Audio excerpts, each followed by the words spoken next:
Welcome viewers, প্রতিদিনের মতো আজও চলে এসেছি আমার লাঞ্চের থালি নিয়ে। আজকে লাঞ্চে নিয়েছি সাদা ভাত, নিয়েছি শসা ও পেঁয়াজ কুচি স্যালাড হিসেবে। প্রথম পাতে খাওয়ার জন্য নিয়েছি চাল কুমড়োর শুক্তো, যেটা আমি নিম পাতা দিয়ে রান্না করেছি। প্রথমেই নিম পাতাটা তেলে ভেজে তুলে নিয়ে ওই তেলের মধ্যেই ফোড়ন দিয়ে কুচিয়ে রাখা চাল কুমড়ো দিয়ে নুন হলুদ ও একটু মিষ্টি দিয়ে ঢেকে দিয়েছি। তারপর চাল কুমড়ো সেদ্ধ হয়ে গেলে ওর মধ্যে আমি একটু আদা বাটা আর একটু দুধ আর ভেজে রাখা নিম পাতা দিয়ে আমি এটা তৈরি করেছি। নিয়েছি পাঁচমিশালি তরকারি, কুমড়ো, বেগুন, গাজর, বরবটি, থোড় ও ডাঁটা দিয়ে।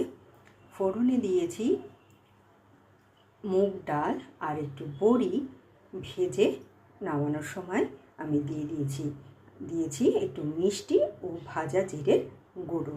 এর সাথে খাওয়ার জন্য নিয়েছি টকের ডাল, যেটা আমি কামরাঙা দিয়ে রান্না করেছি।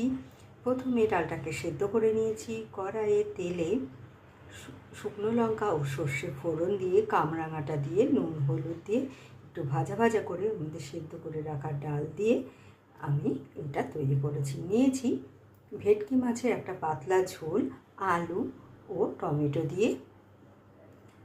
ফোড়নে দিয়েছি জিরে আর আদা, জিরে, ধনে, লঙ্কা বাটা দিয়ে আমি এটা তৈরি করেছি। আর শেষ পাতে খাওয়ার জন্য নিয়েছি বোঁদে রায়তা। তো কেমন লাগলো আপনাদের আমার এই লাঞ্চের থালিটা? ভালো লাগলে লাইক, শেয়ার এবং সাবস্ক্রাইব করবেন আমার চ্যানেলকে। Thank you for watching.